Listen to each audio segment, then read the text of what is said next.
Assalamualaikum warahmatullahi wabarakatuh. Di sini saya akan menjelaskan tentang materi administrasi sistem jaringan tentang masalah IP table. Apa itu IP table? IP table adalah sebuah aplikasi yang sangat populer untuk kalangan operasi Linux sebagai sistem operasi yang bertugas sebagai firewall.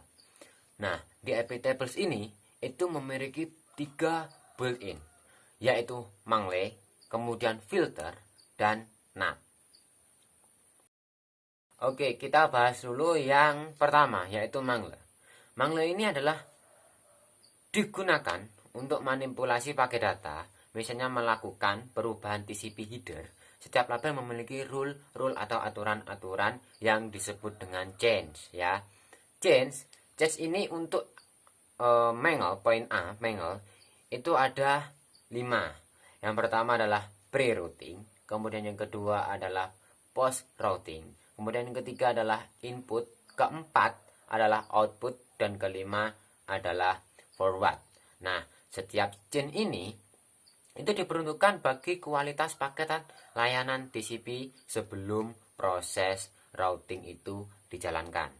Mangle pada IP table itu banyak digunakan untuk menandai atau biasa disebut dengan marking untuk paket-paket yang akan digunakan pada proses-proses selanjutnya. Mangle paling banyak digunakan untuk bandwidth limiting atau pengaturan bandwidth. Nah, di sini sudah dijelaskan bahwasanya Mangle itu adalah yang digunakan untuk sebagai limiting bandwidth. Jadi bisa digunakan untuk sebagai berapa kecepatan yang akan diterima. Oke, kita lanjut ke pembahasan selanjutnya. Kemudian untuk yang kedua adalah filter. Filter digunakan untuk melakukan memfiltering paket data yang diterima firewall. Nah, di sini ada 3 chains, ya. Yang tadi yang pertama ada 5 chains, kemudian yang di filter ada 3 chains. Yang pertama adalah forward. Forward ini melakukan filter data yang akan diteruskan dari suatu NIC ke NIC yang lain. Ini fungsinya ya seperti router. Kemudian nomor 2, input.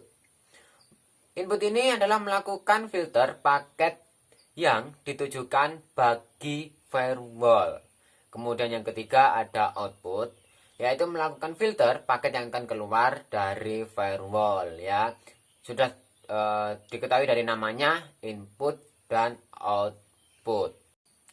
Oke teman-teman, kita lanjut ke materi yang ketiga. Yang ketiga ini adalah NAT atau Network Address Translation, ya. Fungsi dari NAT adalah untuk menghubungkan jaringan lokal private IP address dengan jaringan publik, ya. Jadi ini contoh juga bisa untuk sebagai gerbang.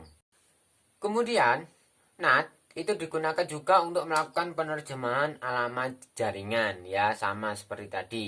NAT itu memiliki 3 buah chains, ya. Yang pertama adalah pre-routing, kemudian yang kedua adalah post-routing, kemudian yang ketiga adalah output. Kita bahas untuk yang pertama dulu, yaitu pre-routing. Pre-routing digunakan untuk mentranslasi alamat sebelum proses routing itu terjadi. Dilakukan dengan menghubungkan destination tujuan IP dari paket data. Biasa ini dikenal dengan sebutan destination NAT atau DNAT, ya. Oke, kita bahas untuk yang nomor 2. Yang nomor 2 adalah post routing. Post routing ini digunakan untuk mentranslasi alamat setelah proses routing itu terjadi. Jadi yang pre-routing itu sebelum terjadi, kemudian yang post-routing itu adalah setelah terjadinya proses routing. Ini dilakukan dengan mengubah sumber IP address dari paket data. Biasa ini juga dikenal sebagai source NAT atau SNAT, ya. Jadi ada DNAT, kemudian ada SNAT. Kemudian yang ketiga adalah output. Output ini digunakan untuk mentranslasikan alamat paket data yang berasal dari firewall itu sendiri. Terima kasih. Sekian dulu untuk pembahasan materi IP table. Tadi kita sudah dapat 3, ya, yaitu tentang Mengle, kemudian filter, dan yang ketiga adalah NAT ya. Mudah-mudahan bermanfaat bagi kalian dan terima kasih. Wassalamualaikum warahmatullahi wabarakatuh. Bye bye.